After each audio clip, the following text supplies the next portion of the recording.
Hi, I'm Dr. Isaias, and we are going to go over some travel tips and advice. So one of our first main travel tips is using a lumbar support. So the back hugger and then also a lumbar roll can be two great options for low back support. So a back hugger is something that you can place in your chair that will help you maintain a neutral spine and keep you in good upright posture while you're traveling, which is usually in a sitting position. So what that would look like is you would want to have this back hugger pretty snug against your chair. You can kind of adjust it up and down for your height, but you want that to kind of sit in the small of your back to give you some support to stay nice and upright, kind of keep that normal curvature of your low back. This is a object that works really well in cars and vehicles, but in terms of traveling like on a plane or something, it might be a little big and bulky for travel. So a lumbar roll can be a great option for travel on a plane. A lot of them come with little straps that you can tie onto your backpack, but it also goes very nicely kind of around a chair, which can make this a little bit more travel accessible too. Another great travel tool is a lacrosse ball. Lacrosse balls are fairly small, so it makes it easy to pack in luggage or even a backpack. And it's a great tool to massage and release tight muscles that might come when you are traveling. It's a good way to reduce tightness so that that tightness doesn't become pain as you travel.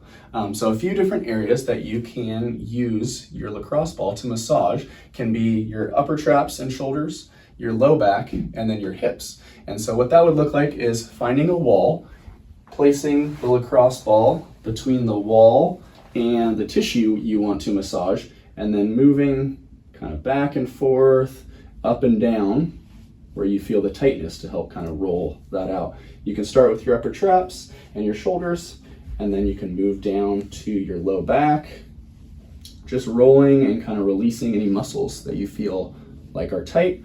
And then another good area from all the sitting can be to roll out your hips and your glutes. So same thing, kind of going up and down, side to side to help release any tight muscles.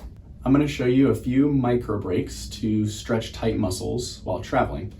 The first stretch that you can do is in a seated position. If you have the ability to grab the end of your chair, do that. If not, you can kind of put your hand under your leg, and then you're going to stretch your neck away, and that's going to help kind of stretch out your upper trap and even into your shoulder. Another one you can do to stretch out your low back is starting in a seated position, bend forward nice and slow to kind of stretch your back. You can even grab your ankles and pull down a little bit.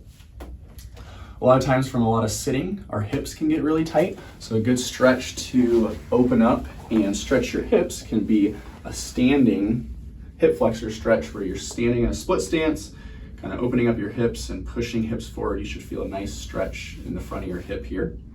And then lastly, if you have the ability to find a wall or a doorway, you can do a wall pec stretch, kind of putting your arm against the door here and stretching and opening your pec.